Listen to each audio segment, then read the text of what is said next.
Bienvenue chers amis au cœur de l'émission Homo Micro. Homo Micro, l'émission qui se prend en mots. Au cœur de la culture LGBT, QI+, Brahim Naik Balk, entouré de ses chroniqueurs, inonde de couleurs les ondes depuis 2004. L'aventure continue avec cette nouvelle émission qui commence maintenant. Avec le cercle des chroniqueurs, ravis de vous savoir fidèles à notre rendez-vous. Bonjour à toutes et à tous. Au programme, Santé pour Yel avec Annabelle Guiraud qui revient parmi nous. Bonjour Annabelle, comment ça va ? Bonsoir à toutes et tous. Tu nous parles de quoi ce soir ? Alors ce soir, je vous propose un spécial Santé pour Yel sur les minorités de genre et orientation sexuelle en milieu scolaire. Ça va être passionnant, nous allons apprendre plein de choses et nous apprendrons aussi plein de choses avec J'écris ton nom. C'est avec Valérie Beau. Bonsoir Valérie, comment ça va ? Bonsoir. Alors aujourd'hui ce sera contemporain, c'est avec une jeune femme, une jeune artiste russe qui malheureusement subit un procès dont je vous parlerai tout à l'heure. Et bonjour à David Alphen pour la partie LGBT+, série TV. Bonsoir Brahim et bonsoir à nos auditeurs.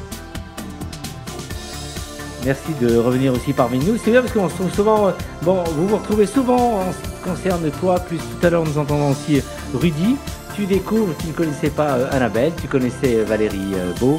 La vie est belle. Bonjour à notre duo à la réalisation, Nathan et Amy. Comment ça va ? Ça va très bien et toi Brahim ? Ça va, merci. Salut Nathan. Salut Brahim. Merci de rester avec nous. Homo Micro, le cercle des chroniqueurs. Et on démarre avec Rudy Desgardins. En deux mots, l'actu LGBT+. Bonjour Rudy, comment ça va ? Ça va très bien, merci. Alors tu aimerais donc nous parler de l'événement qui prend place au mémorial de la Shoah à Paris. Oui, tout à fait. Pour la première fois, il va y avoir un programme autour du sort des homosexuels et des lesbiennes durant la Seconde Guerre mondiale. Et donc jusqu'au 9 mai, il va y avoir un cycle de conférences et de projections en ligne et disponible gratuitement. Si les lieux culturels rouvrent, on espère aussi pouvoir voir une exposition qui va tenir place ces prochains mois. Et donc cet événement est hautement symbolique puisque c'est le dernier dimanche d'avril qui se passe et c'est la date retenue pour rendre hommage aux déportés durant la Seconde Guerre mondiale. Or, l'histoire des minorités LGBT durant cette période a longtemps été occultée. Donc c'est hautement symbolique qu'ils tiennent place durant cette période très importante pour les commémorations de la Shoah. Et donc Suzanne Robichon, qui est programmatrice du cycle de conférences, a déclaré dans les colonnes de Libé que c'est une première pour une institution française. Et on peut être étonné de cette reconnaissance tardive puisque il y a eu des dizaines de milliers d'homosexuels qui ont été déportés dans les camps à travers toute l'Europe. Ils étaient même obligés de porter un triangle rose, on le sait bien, comme signe distinctif. Et donc, on peut être assez étonné que cette reconnaissance mémorielle soit assez longue. Et elle a eu place d'ailleurs en 2001, puisque c'est Lionel Jospin qui, pour la première fois, a reconnu au nom de la France en tant que Premier ministre les persécutions perpétrées durant l'occupation à l'encontre des homosexuels. Cette reconnaissance a été l'aboutissement d'un long travail d'historiens et d'associations. Alors, les raisons sont multiples. L'homosexualité a été réprimée longtemps après la Seconde Guerre mondiale. Par exemple, la République fédérale d'Allemagne a condamné 50 000 gays et bisexuels jusque dans les années 70. Ou encore, au Royaume-Uni, jusqu'en 1976, il y a eu un siècle durant lequel 65 000 hommes ont été condamnés pour actes homosexuels. Et même après cette dépénalisation, il y a eu une politique restrictive qui a été mise en place. Et la France n'est pas en reste, puisque dans un article du Monde, on pouvait lire que dans les années 60, le législateur considérait l'homosexualité comme, je cite, un fléau social. Et il y avait d'ailleurs eu 10 000 peines prononcées jusque dans les années 80, date de la dépénalisation. Dans ce contexte difficile, les voix des déportés qui appartenaient à ces minorités ont été difficilement audibles. Par exemple, Pierre Selle est l'unique Français qui était homosexuel et qui a parlé à visage découvert de sa déportation. Il n'en a parlé d'ailleurs que dans les années 90 à l'âge de 70 ans, notamment pour préserver sa famille. En France, on peut voir que la question a été difficile à aborder, notamment parce qu'il n'y a pas eu de politique de déportation systématique des homosexuels, mis à part dans l'Alsace et la Moselle qui étaient allemandes à cette époque. Et même dans les grilles remplies par l'administration française, on pouvait soit indiquer qu'on était juif, soit qu'on était résistant. Donc les homosexuels qui étaient déportés devaient correspondre à ces deux cases. L'administration remplissait une de ces deux cases. Donc il a fallu un long travail de recherche pour trouver la trace de ces homosexuels qui portaient justement le triangle rose dans les camps de concentration. Après ce long travail de recherche, il y a eu aussi de nombreuses associations qui ont dû se battre pour que dans la société, on puisse enfin découvrir cette histoire oubliée. Par exemple, il y a eu de longs combats associatifs. Je vais en citer quelques-uns et c'est assez effrayant de voir la liste de ces combats. Par exemple, en 1976, pour la première fois, au mémorial de l'île de la Cité, il y a eu une gerbe déposée illégalement et qui a été aussitôt piétinée par un membre d'une association officielle de déportés sous prétexte qu'elle salissait la mémoire des milliers de martyrs. Ou encore en 1985, à Besançon, il y a eu 6 homosexuels qui ont été blessés par d'anciens déportés. En 92, l'association lilloise Les Flamants Roses a été interpellée par la police pour cause de dommages floraux indésirables. Et on pourrait continuer la liste, puisque en 99, le maire de Reims a barricadé l'accès au mémorial. Tandis qu'à Caen, à Lille ou à Lyon, des militants portant le triangle rose ont été refoulés à l'entrée. Au même moment, Libération titrait « Les triangles roses privés de mémoire, les homosexuels toujours écartés des commémorations de la déportation nazie ». Mais dans cette lutte mémorielle, les associations LGBT n'ont pas eu que des ennemis. Par exemple, en avril de l'an 2000, le rabbin de Rouen a convié les homosexuels au champ des morts à l'issue d'un dépôt de gerbes. Donc, cette longue histoire nous enseigne qu'après la fin des persécutions, le combat mémoriel n'est pas nécessairement gagné d'avance. Et aujourd'hui, l'événement qui prend place donc au mémorial de la Shoah est très fort. Par exemple, Suzanne Robichon exprime dans les colonnes de Libération que cette exposition permet de rendre visible ce qui, pour l'instant, a été oublié, effacé et réduit à un sujet de honte. Lorsque les lieux culturels pourront rouvrir, on espère donc toujours voir cette exposition. Et en attendant, on peut s'inscrire sur le site du Mémorial de la Shoah pour assister aux différents événements en ligne. Merci Rudy, c'est une bonne nouvelle, un tour de table avec tout ce que nous venons d'entendre, cet événement, Valérie. Merci pour ce rappel, parce que c'est quand même effarant, cet effacement, cette violence, même lorsqu'on veut y participer aux événements, et l'importance des archives et de la recherche, vous dira l'archiviste. Oui. Donc il y a la preuve aussi dans les archives, même si les personnes aujourd'hui, beaucoup sont décédées, voilà, j'imagine qu'il y a un travail de recherche immense qui a été fait. Merci à toi Rudy. Homo Micro, le dossier. Par téléphone, Sébastien Tuller, responsable de la commission orientation sexuelle et identité de genre à Amnesty International. Amnesty International plus notre chronique, il intervient tout de suite. Sébastien, bonsoir, comment ça va ? Oui, bonsoir, bien et vous ? Ça va, merci. Alors, tu démarres d'abord une réaction avec ce que tu viens d'entendre, si tu avais un commentaire à apporter avec ce que vient de nous dévoiler Rudy. Oui, je pense que véritablement, comme ça a été dit, l'action du mémorial de la Shoah est véritablement important pour lutter contre cette invisibilisation des triangles roses, des triangles noirs pour les personnes trans et les lesbiennes également. Et ce combat, il est encore d'actualité aujourd'hui, parce que moi, quand j'étais président du centre LGBT de Tours en 2015-2016, on se battait encore pour pouvoir déposer une gerbe le dernier dimanche d'avril à la mémoire de toutes les victimes et héros de la déportation, et donc y compris déportés homosexuels, et on avait une vision d'autres associations du préfet d'Indre-et-Loire, donc c'est une lutte qui est encore actuelle aujourd'hui. Ouais. Tu vas donc poursuivre pour nous parler d'une persécution de 2 jeunes gays tchétchènes, Sébastien. Oui, aujourd'hui, je voudrais vous parler de la Tchétchénie et des persécutions qui s'y poursuivent à l'encontre des personnes LGBTI+. Pour rappel, en 2017, un média indépendant, le journal Novaya Gazeta, avait révélé l'existence de purges organisées par le régime tchétchène à l'encontre des personnes supposées LGBTI+, dans la région. Majoritairement, des hommes gays étaient arrêtés arbitrairement et torturés dans des prisons pour dénoncer sous la torture d'autres personnes de connaissances supposées homosexuelles, et plusieurs personnes sont décédées à la suite des violences subies en détention ou ramenées dans leur famille pour y subir un crime d'honneur, parce que la société tchétchène est organisée de manière très clanique, et être LGBTI+, est encore aujourd'hui considéré en Tchétchénie comme un déshonneur. Les familles et les proches n'hésitent pas et sont même encouragés par les autorités à tuer des personnes considérées comme LGBTI pour soigner ou réparer l'honneur de la famille ou du clan. Et donc on a aussi moins parlé des femmes lesbiennes, mais elles ont également fait l'objet de mariage forcé ou de ce qu'on appelle des viols correctifs, avec toujours cette fausse idée qu'on pourrait changer ou modifier l'orientation sexuelle d'une personne. Et donc depuis 2017, ces exactions se sont poursuivies, et d'autres témoignages et d'autres rapports internationaux ont depuis confirmé la réalité des horreurs qui ont lieu en Tchétchénie. En 2017, le président Emmanuel Macron avait indiqué vouloir un suivi extrêmement régulier de la situation avec Vladimir Poutine, et pourtant depuis on en parle moins, mais la situation continue et est particulièrement inquiétante pour 2 jeunes tchétchènes gays qui risquent véritablement d'être tués en Tchétchénie en ce moment. Leur âge ? Et entre 18 et 20 ans. Ouais. Enfin 17, il y en a un qui n'est pas encore majeur. Ouais, c'est terrible. Et je pense d'ailleurs que véritablement seule une médiatisation de leur situation, alors c'est Salek Magamodov et Ismaël Issaïev, peut véritablement leur sauver la vie. Ils ont été interpellés une première fois l'année dernière, au printemps 2020, en raison de leur orientation sexuelle. Ils ont été contraints d'enregistrer des excuses filmées. Ils ont été forcés de dire de ne pas être des hommes sur une vidéo. Ils ont ensuite fui la Tchétchénie, mais ont été arrêtés par les autorités russes et reconduits de force vers la Tchétchénie. Ils sont accusés officiellement de participation à un groupe armé clandestin. C'est un terme qui est d'habitude employé par les autorités pour désigner les activités de combattants djihadistes. Et là, a priori, c'est en raison de leur participation à la modération d'une chaîne Telegram d'opposition. Et c'est pour ça qu'en février 2021, Amnesty avait lancé une action urgente. Suite à leur enlèvement et à leur disparition, on exprimait de véritables craintes de représailles pour leur vie ou leur santé, en raison, encore une fois, de leur orientation sexuelle. Et c'est pour cette raison qu'ils sont ciblés aujourd'hui.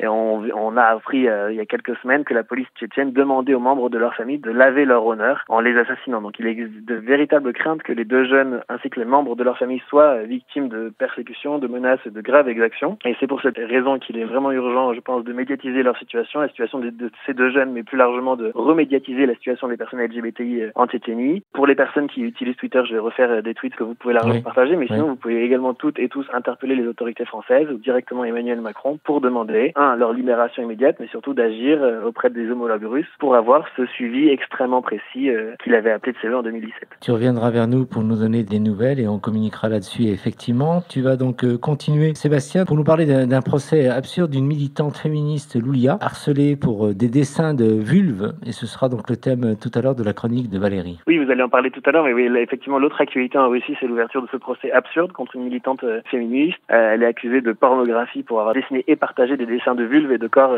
féminins, mais elle est surtout harcelée par les autorités russes depuis longtemps et c'est pas la première poursuite injuste à son encontre. Elle a déjà été condamnée plusieurs fois en vertu de la loi contre la propagande gay en Russie, et donc on voit bien que c'est encore une fois les féministes, les défenseurs des droits et les personnes LGBTI ou les militants et militantes qui sont ciblés, qui sont persécutés. Merci Sébastien. Donc Valérie avait une question. Est-ce qu'il y a sur le site d'Amnesty une pétition à signer ou qu'est-ce qu'on peut conseiller plus précisément aux auditrices, auditeurs d'Homo Micro ? Il y a une action urgente, c'est un format de lettre type qu'on adresse directement au procureur général de la Fédération de Russie ou des tweets qu'on peut effectivement relayer à l'ambassade de la Fédération de Russie en France. Vous pouvez retrouver ça sur le site d'Amnesty ou je vais le remettre sur Twitter pour ceux qui l'utilisent. Tu nous rappelles le site internet Amnesty International, Sébastien ? Amnesty.fr. Merci Sébastien et à très vite à Homo Micro. À très vite. À bientôt. Merci. Vous écoutez Homo Micro, une émission de et avec Brahim Naik Balk.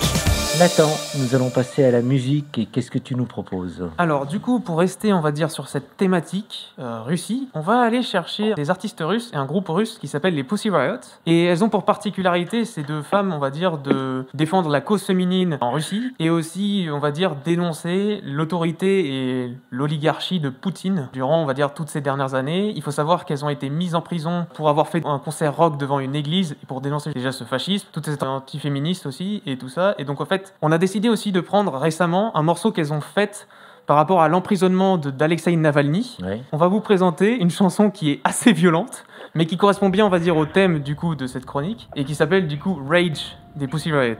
On écoute.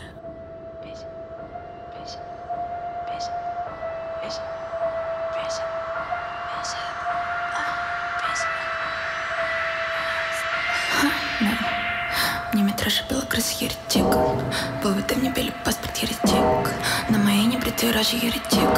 Я люблю красивый наш, не оставляющий улик. Электричеством фанером, и сегодня вам не верю. Ай, дубинка мне по ребрам, и сегодня пою кровью. Через век нас воскресит.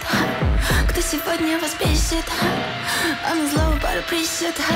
Бесит, бесит, бесит, бесит, бесит, бесит, бесит, бесит, бесит, бесит, бесит, бесит, бесит, бесит, бесит, бесит.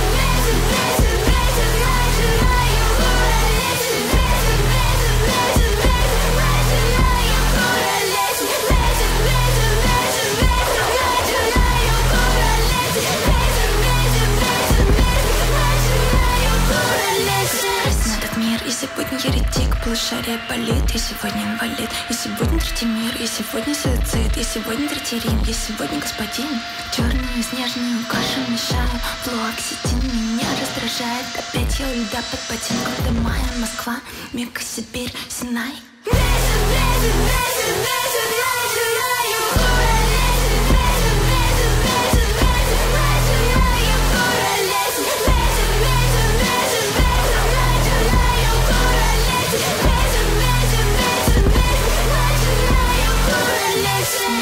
Ведьм, есть посвящение, он посвящен на мне. Я вас собираю, могу быть опасна к тебе. Лечу на метле, ты верен святой инквизиции. Папа тебя подвезет рикошет. Ты нам говоришь, что война это свято. Я хочу на костре. Я рассмеялся, где твои казни узнаю о ваших ужасах. Эй, эй, эй, кто осудит пропадет без вести? Я хочу на костре. Ты не попадайся мне. 3 шестерки на левой руке. Я хочу на костре.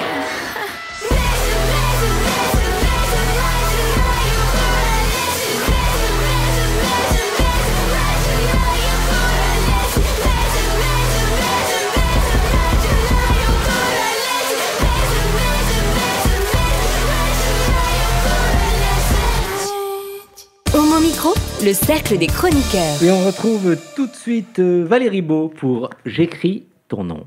Voilà, alors ce soir j'écris le nom de notre contemporaine, elle a effectivement 27 ans, c'est Yulia Tvetkova. C'est une artiste féministe et militante pour les droits des personnes LGBT. Son procès, comme on l'a évoqué tout à l'heure, est au pénal, a commencé la semaine dernière, le 12 avril en Russie. Et le juge a décidé qu'il serait fermé au public et à la presse, sous prétexte que les matériaux pornographiques de Yulia seraient examinés au cours des audiences. Cette absurdité dure depuis presque 1 an et demi. Une femme est poursuivie au pénal pour pornographie, pour avoir simplement dessiné et publié des images du corps féminin et exprimé librement ses opinions par le biais de l'art. Depuis le début de cette affaire, Yulia a été assignée à domicile et s'est vue infliger 2 amendes exorbitantes au titre de la loi contre la propagande gay, a déclaré la directrice du bureau d'Amnesty International à Moscou. Alors, qui est donc cette jeune femme ? Elle est née en 1993 dans une petite ville industrielle de l'extrême-orient russe, à 8500 km de Moscou à peu près. Elle a étudié l'art, la danse et la mise en scène. Plus tard, à partir de théâtre militant et des réseaux sociaux, elle a commencé à soulever les questions liées aux droits des femmes, aux questions des personnes LGBT, à l'antimilitarisme et à l'écologie. Elle devient alors la cible d'une campagne ouvertement homophobe. Depuis mars 2019, elle a dû quitter son travail au sein de la jeune compagnie de théâtre amateur, Merak, la police ayant ouvert une enquête pour propagande en faveur de relations sexuelles non traditionnelles auprès des mineurs. On pourrait en rire. Enfin, quand on entend ça, on l'entendait, on va dire, ici en France, il n'y a pas si longtemps. C'est terrible. Donc, elle avait créé une pièce de théâtre qui s'appelle Bleu et Rose et qui dénonce le harcèlement et la discrimination. La compagnie de théâtre qu'elle avait fondée en 2018 a été contrainte de cesser ses activités. Elle a été arrêtée arbitrairement en novembre 2019 et placée en résidence surveillée 2 jours plus tard après avoir été inculpée de production et diffusion de matériaux pornographiques. Ces accusations absurdes se fondent sur des dessins du corps féminin, comportant des dessins, donc plus précisément, elle explique, il y a des sous-titres sur les photos, les femmes vivantes ont des poils sur le corps et c'est normal, pointe la légende. Notre dessin, une femme avec du ventre, c'est normal, et quand une autre femme était présentée avec des rides dans la série qui s'intitulait « La femme n'est pas une poupée ». En décembre 2019, elle a été déclarée coupable de pornographie en faveur de relations sexuelles non traditionnelles auprès de mineurs. Donc, elle a déjà été condamnée en Russie, 50 000 roubles, ça fait à peu près $800, parce qu'elle gérait aussi 2 communautés en ligne sur les thèmes LGBTI sur les réseaux sociaux. Elle apprend en janvier 2020 dans les médias qu'une nouvelle procédure administrative a été ouverte en son encontre au titre de l'article 7 fois diffusé sur les réseaux sociaux de dessins. Alors, l'AFP soulignait, c'est donc ces dessins, ces 2 matrioshkas russes se tenant la main en dessous d'un arc-en-ciel. Une autre représente la célèbre cathédrale Saint-Basile de Moscou surmontée d'acronymes LGBT. Et un dernier dessin où il était marqué dessous « La famille, c'est là où est l'amour ». Et Yulia, à l'audience, affirmait « Je n'ai jamais vu personne être blessée par un dessin portant des gens souriants ». Le 10 juillet dernier, elle a été condamnée donc à 75 000 roubles d'amende, donc à peu près $1 000 pour ses dessins. Elle est poursuivie actuellement. Elle est médiatisée un peu dans le monde. Elle a reçu donc par la BBC qui donne chaque année une sorte de visibilité aux 100 femmes les plus inspirantes au monde. Donc elle a été primée pour cela, on va dire, nommée. Et je vais terminer par une citation de Yulia Ces paroles sont très fortes et sont hors du temps, sont aujourd'hui, et c'est terrible d'être emprisonné. Et elle nous dit « Ne jamais tolérer les abus, qu'ils proviennent du gouvernement, d'un partenaire ou de la société. Vous êtes fort et vous avez le pouvoir de changer le monde. Quelle que soit la période sombre, continuez à rêver, à vous battre. » Alors je te répondrai, Yulia, chapeau bas pour ton courage, nous se soutenons et j'invite tout le monde à essayer de se connecter sur le site d'Amnesty et puis d'envoyer un mail, c'est très simple et c'est toute la force des mots, c'est ce que l'on peut faire. Tu penses qu'elle peut s'en sortir et qu'elle échappera à toute cette injustice? Alors elle risque 6 ans d'emprisonnement. Maintenant, j'espère que le regard, la médiatisation la protégera. Et après, ce qui est terrible, c'est que ça crée des martyrs. Donc, quelque part, elle est artiste, mais elle va marquer en fonction de comment ça se déroule, l'histoire aussi. Merci Valérie. On va poursuivre en musique. Alors oui, du coup, cette fois-ci, ce que je vais faire, c'est que je vais vous balancer, on va dire... une création assez bien, où j'ai fait du coup une différence entre Post Malone et The Weeknd, où en gros ça s'appelle du coup Save Your Circles, et du coup je trouvais que la chanson en fait allait bien ensemble, et du coup c'est pour ça que je l'ai faite. Du coup on écoute.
le cercle des chroniqueurs. Et on retrouve Annabelle pour Santé Pluriel. À toi Annabelle.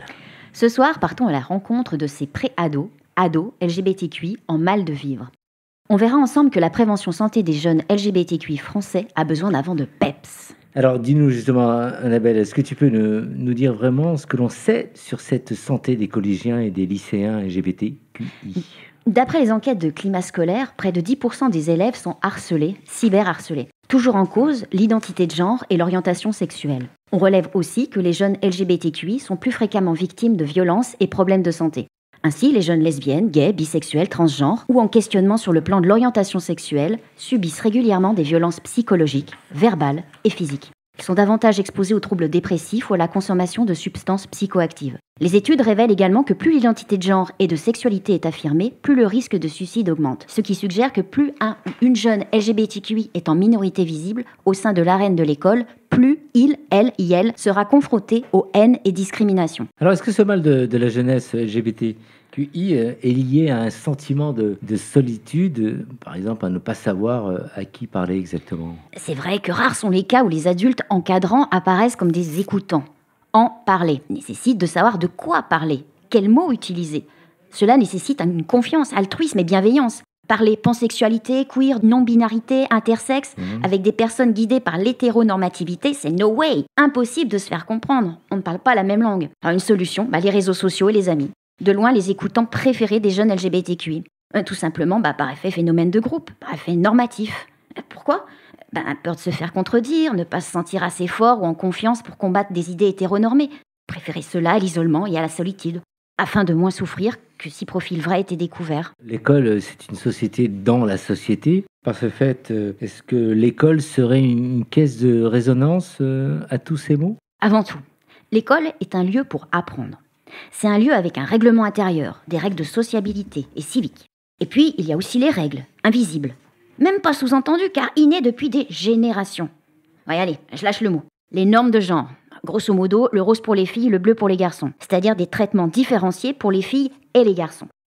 À regarder de plus près, l'école est une micro-société composée de futurs adultes en construction qui reproduisent à l'intérieur de leur microcosme ce qui se passe à l'extérieur. Les jeunes sont d'autant plus liés qu'ils se ressemblent. Même genre, âge comparable, goût et style similaires. Objectif, aboutir à une communauté conformiste. Faire partie d'un groupe, ne pas être exclu, sinon c'est la honte. On comprend donc très bien que le petit canard LGBTQI qui se différencie du reste de la vox populi scolaire va connaître un certain nombre de difficultés. Alors, et le système éducatif est conscient de cela ? Est-ce qu'il est formé pour expliquer ce qu'est la diversité et ce qu'est l'inclusion, Annabelle ? Depuis 2019, la loi Blanquer, ou loi pour une école de la confiance, édicte le renforcement de l'école inclusive de 3 à 18 ans et instaure un cadre pour offrir des parcours scolaires émancipateurs et adaptés à la diversité des talents des élèves. Dixit dans le texte. Mais une loi ne fait pas tout. Il est indispensable d'éditer un texte explicatif, une circulaire du ministère de l'Éducation nationale qui aiderait le corpus éducatif à mettre en œuvre les volontés ministérielles. Hélas, ce n'est pas comme cela que ça se déroule. Et en attendant, il y a une volonté étatique prononcée, écrite à satisfaire. Donc il faut appliquer comme on peut. Quant à la circulaire, elle viendra après, comme une synthèse du meilleur qui aura pu être observé sur le terrain. C'est vrai que pour un nombre certain d'enseignants, les thèmes diversité et inclusion sont 2 considérations supplémentaires à leur programme d'instruction. Intégrer ces 2 valeurs dans un programme éducatif, ce n'est pas donné à tous les enseignants. Pour certains, cela sera inné, d'autres devront être formés à des termes nouveaux, inclusion, diversité, non-binaire, queer, pansexuel, intersexe, transidentité et j'en passe. Donc, nécessité de monter des formations, constituer un budget, suivre la formation. En bref, besoin de temps et d'argent. Et enfin, il y a le 3e cas, c'est la direction d'établissement, qui peut faire obstacle. Car statut privé et donc non contrainte à inculquer des valeurs qui ne sont pas les siennes. Et voilà 2 ans. Le temps passe. Beaucoup trop de jeunes LGBTQI continuent de se taire et de ne pas vivre ce qu'ils sont réellement, par peur de ne pas être compris. Par les camarades, par le corps professoral. Difficile de se construire dans ces conditions-là, à vivre en étant un autre que soi, pour se confondre dans la masse, par crainte de se faire repérer et exclure. Comment peut-on expliquer que l'élan de cette loi Blanquer mette du temps à se déployer ? Alors pourquoi on a cette impression d'avancer si peu ? Dis-nous un peu. Certains pays, comme le Canada, la Suisse, bénéficient du soutien des institutions étatiques. Chez nous, en France, c'est tout autre. On fait des réponses de Normands face aux questions d'égalité LGBTQI, au nom de l'universalisme républicain. Et oui, tout est une histoire de pesée. Entre les mouvements sociaux qui s'offusquent, du mariage pour tous, l'homoparentalité, la PMA, théorie du genre, c'est-à-dire des militants peu nombreux mais qui pèsent lourd dans l'échiquier de l'électorat. Pour eux, il ne faut pas avancer trop vite sur l'égalité des droits des personnes LGBTQI. Et de l'autre côté de la balance, on a les groupes minoritaires, étiquetés communautaristes, à ne pas écouter car trop extrêmes et dangereux. Dans ces conditions, on comprend que l'État ne peut être partie prenante. En fait, l'État insuffle juste un courant populairement intéressant qui lui a été suggéré.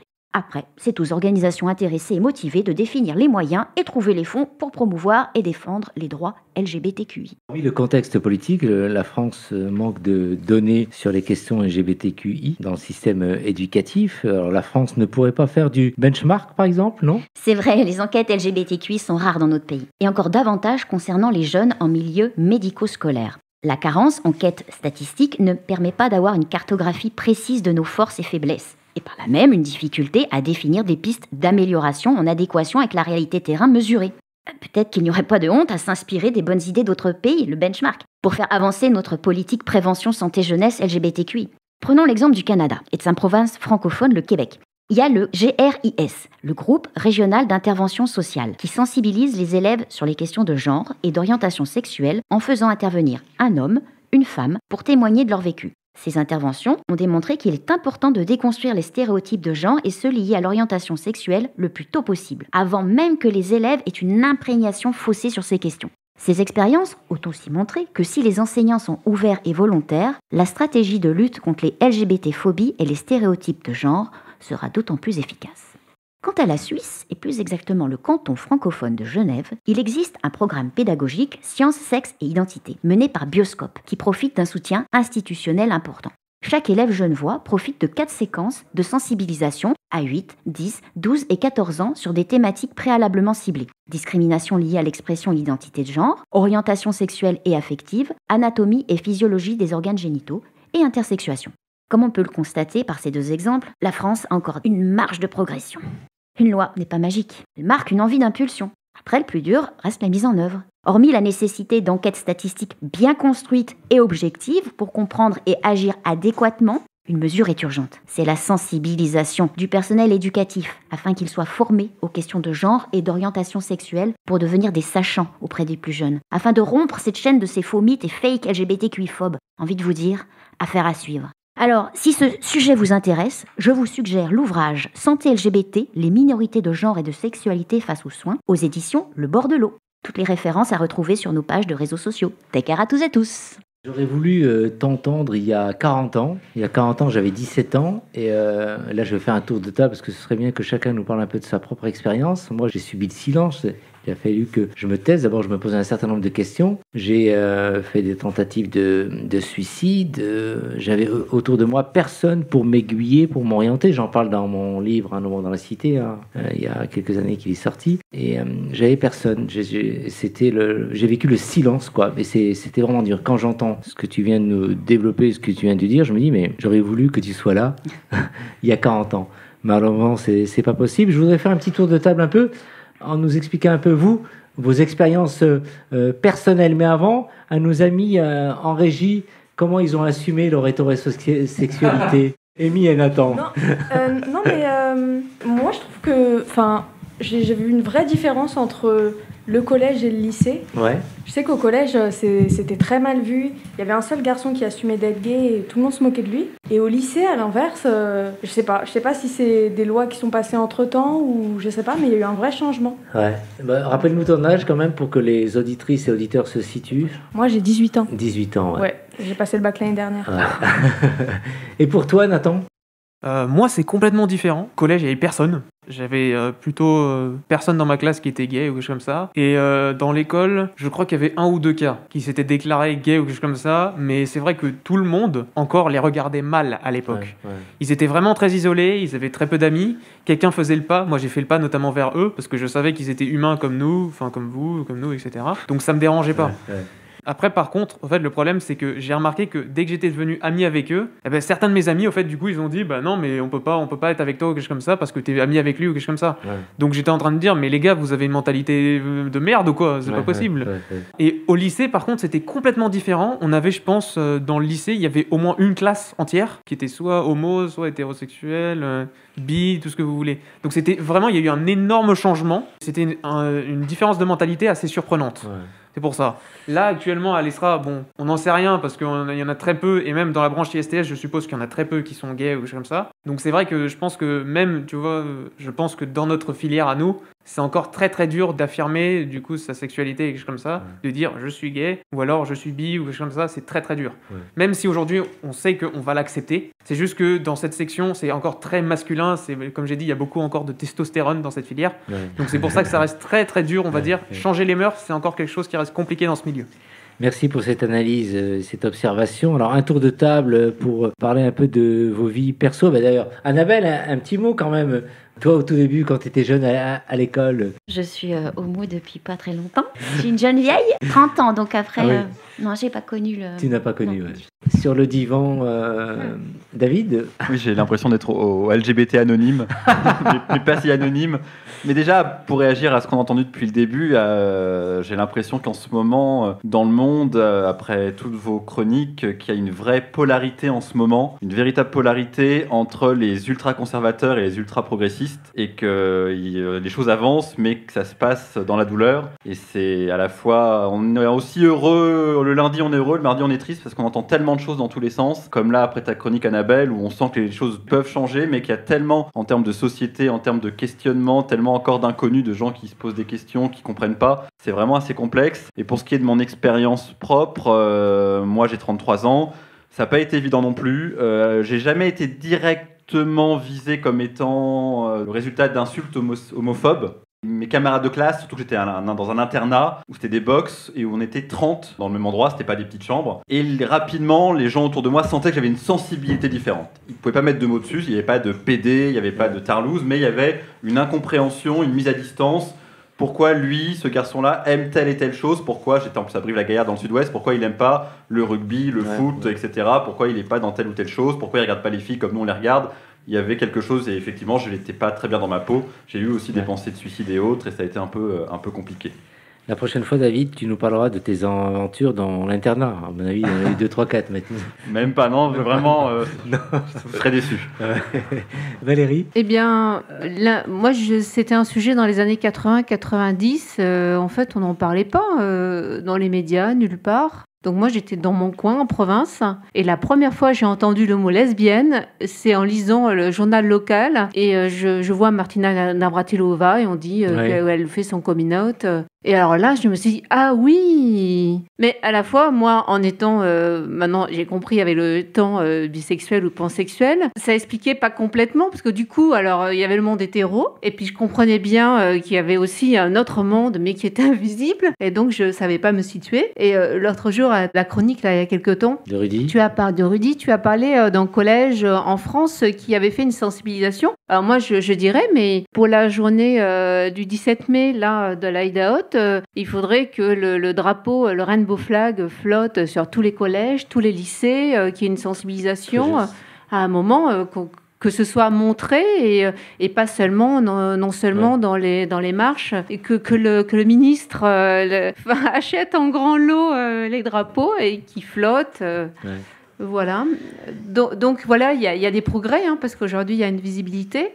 Heureusement, dans le monde entier, il y a Internet. Mais voilà, on sent comme en Russie, par exemple, les personnes, on est tous sur une même plateforme d'idées et d'avancement sur les questions de genre, féministes, les choses bougent, mais il y a des chaînes sur certains d'entre nous ailleurs, et même ici. Alors, Rudy, le plus jeune parmi nous. Oui, alors, je ne sais pas où ça en est avec les réseaux sociaux aujourd'hui, mais en tout cas, ces 10 dernières années, lorsque j'étais au collège, j'ai pu voir notamment une certaine polarisation dont tu parlais, puisque j'ai été dans un collège de campagne, donc où l'homosexualité n'existait pas.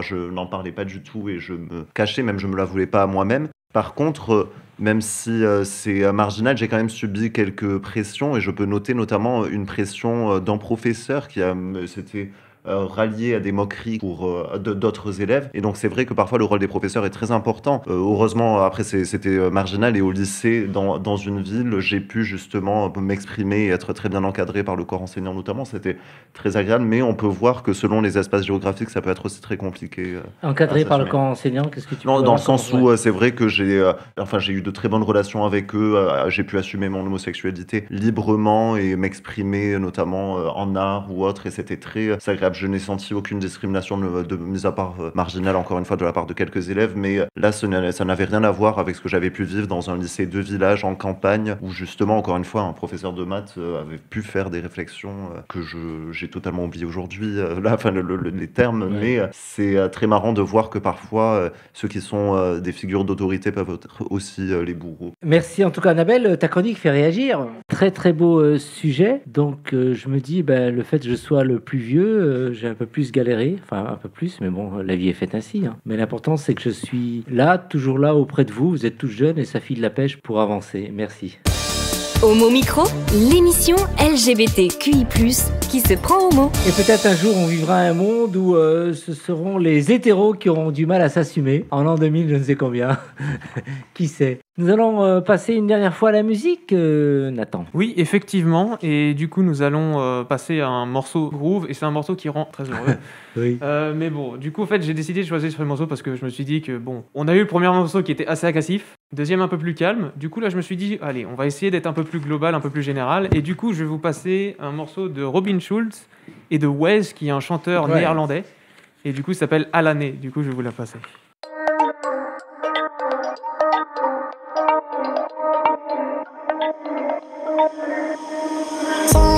Sangat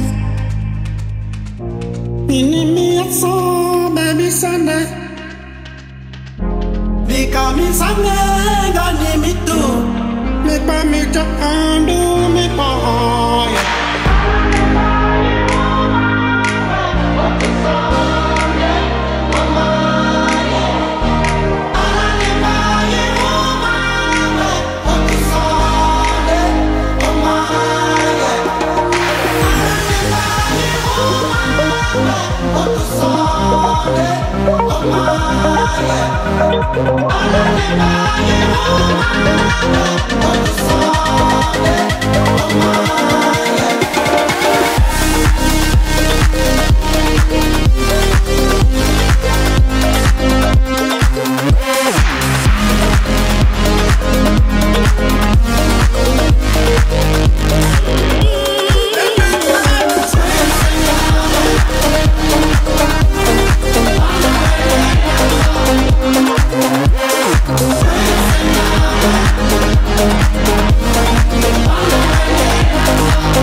le cercle des chroniqueurs. Et nous allons terminer cette émission en nous divertissant grâce à notre ami David Alphen. Alors après avoir défini avec nous il y a quelques semaines, enfin il y a 2 semaines plutôt, ce que pourrait être une bonne représentation LGBTQI+, dans les séries télé, tu as choisi de nous faire rentrer dans le vif du sujet ce soir, si j'ai bien compris, n'est-ce pas? Alors, tu vas pas nous donner trop de détails, car je sais que tu veux tester un peu nos auditeurs et nous-mêmes autour de cette table sur nos connaissances, nos intuitions en ce qui concerne l'émergence des héros LGBT à la télé, David. Oui, je me suis dit que là, on va remonter le temps aujourd'hui. On va enfin commencer à voir à quel moment sont apparues les premières personnes LGBT dans les séries télévisées. Mais avant, une petite question. Est-ce que vous avez peut-être des intuitions de ce qu'il y avait, vous, autour de cette table, et peut-être nos auditeurs aussi peuvent répondre de leur côté, au cinéma, peut-être avant les années 60, est-ce que vous avez des souvenirs peut-être de représentation LGBT au cinéma ou pas du tout? Au cinéma, moi, à une époque, mais c'est ma génération qui veut ça peut-être, Jean Marais. Oui, mais Jean Marais, il le moi disait je pas. le pensais. Exactement. Voilà. Il le disait pas, Jean Marais. Mais dans les films, est-ce qu'il y a des personnages Non, personnages, non. Que vous identifiez comme étant non, LGBT ou gay? Personnellement, ça me parle pas, hein. Pas du tout. Voilà. Alors, moi, je dois remercier le 7e genre qui nous passe des films dont on ne soupçonne pas la richesse. Donc, je me souviens avoir vu La Garçonne. C'est un film je pourrais pas, j'ai oublié la date. Et ça remonte, mais c'est exceptionnel parce qu'il y a Anne Delambre qui cherche des perles à nous montrer. Par exemple, dans le cinéma grand public, des films que vous avez peut-être tous vus, il y a Tous en scène, The Bandwagon avec Fred Astaire, qui date de 1953. Et par exemple, Fred Astaire, son personnage, a un producteur qui produit des pièces de Broadway, des spectacles, et il est en colocation avec un autre homme. Voilà comment on le comprend, il est en colocation, et c'est le seul personnage masculin de tout le film qui n'exprime jamais de désir pour aucun autre personnage féminin. Tous les autres, à un moment donné, font une petite remarque qui font comprendre qu'il y a une petite nana quelque part qui leur plaît. C'est le seul personnage qui le fait jamais, et il est avec ce colocataire qui lui sert un peu d'assistant, qu'il connaît bien intimement, mais évidemment, quand on est LGBT, quand on est gay surtout, on comprend très bien de quoi il s'agit, mais pour le grand public, c'est très bien, c'est la censure, on ne choque personne. Pareil chez Hitchcock, il a fait à plusieurs reprises, mais surtout dans La Corde, The Rope, en 1948, un petit peu avant, avec James Stewart, qui est en plus l'adaptation d'une histoire vraie d'un couple gay, de criminel, qui a découpé quelqu'un qui a mis dans une malle. Donc en termes de représentation, c'est pas la plus glamour et la plus sympa, mais ça a existé. En plus, les 2 comédiens qui ont fait les rôles de ces 2 personnages, de ce couple gay, étaient interprétés par un acteur, l'un bisexuel, l'autre gay, et l'auteur du film, celui qui a écrit le film pour Hitchcock, pour Alfred Hitchcock, était lui-même gay. Donc ça existait quand même, mais pareil, il fallait voir beaucoup de symbolique, beaucoup d'iconographie cachée. Et donc d'après vous, à la télévision, ça a commencé en quelle année les premières représentations LGBT? 2005, t'es froide. Avant. Un peu avant, heureusement. Peut-être dans les années 80 ou 90. Encore avant. Années 70 Années 70, oui, tout à fait. 70, ouais. Ouais, on est dans les années 70, et d'après vous, où? À quel endroit dans le monde ça a commencé, les représentations LGBT? Les États-Unis? Ouais, États-Unis, bravo. États-Unis, non, c'était un peu avant, mais c'était un peu la même période, effectivement. Et d'ailleurs, d'après vous, quelle lettre de LGBT? Malheureusement, on se doute bien que à cette époque-là, le reste du prisme LGBTQI n'existait pas. Oui, le G, tout à fait, Annabelle. Bravo, Annabelle. Effectivement, c'est dans les années 70 qu'on commence enfin à la télévision américaine à avoir des personnages gays, des hommes homosexuels à la télévision entre 1970 et 1977. Par exemple, The Certain Summer, un certain été avec Martin Sheen, le héros de The West Wing et Apocalypse Now, qui traite de l'homoparentalité. C'est l'histoire d'un père qui cache qu'il a une relation avec un autre homme à son jeune fils, puisqu'il a déjà eu un fils d'un précédent mariage. Donc on en parle, le film est assez bien traité. Par contre, évidemment, pas de geste d'affection, pas de désir. On reste quand même quelque chose de très soft, il ne faut pas de geste d'affection entre 2 hommes. Là, on pourrait choquer le public. Dans la série paraît aussi Soap, qui est un soap opéra, comme son nom l'indique, comme Les Feux de l'amour, en 1977. Un personnage récurrent interprété par la star Billy Crystal, que vous connaissez parce que c'est le Harry de Quand Harry rencontre Sally, qui a fait interpréter ce rôle qui pour lui était très courageux pour un acteur de cet acabit à cette époque. Mais le vrai changement vient d'un scénariste et producteur qui s'appelle Norman Lear, avec 2 sitcoms, alors qu'il y a une sitcom que vous en connaissez beaucoup, comme Friends par exemple, Nous d'Enfer, donc filmé en public. En France, on pense que c'est des rires enregistrés, pas du tout, c'est vraiment filmé en public. Et c'était la toute première sitcom américaine qui s'appelle All in the Family. Norman Lear, qui a beau être un homme blanc et hétéro, était un homme curieux, militant et très progressiste, et il a décidé dans sa série qui a duré quand même 9 saisons, 9 ans, une série, une comédie, une sitcom, de parler de racisme, d'antisémitisme, de religion, de viol, d'avortement, de droits des femmes, de ménopause, c'est bête mais c'est énorme pour l'époque, et même encore aujourd'hui, et d'homosexualité masculine, entre 1971 et 1979. Et vous avez donc un épisode où cette famille découvre qu'un de leurs voisins est homosexuel, et il traite donc de l'homosexualité. Et Norman Lear a continué puisque cette série, All in the Family, a eu ce qu'on appelle un spin-off, une série dérivée. Donc on prend certains personnages qu'on met dans une autre série pour qu'ils continuent leurs aventures de leur côté. Et cette série s'appelle The Jefferson et c'est sur une famille de héros noirs, ce qui n'est pas rien. Et cette série va durer 11 saisons, ce qui est énorme. Et cette fois-ci, d'après vous, quel autre prisme des nuances LGBTQI on va découvrir, on va pouvoir rencontrer dans cette série The Jefferson? Et on est en 1977. Des trans. Oui, bravo. Trans.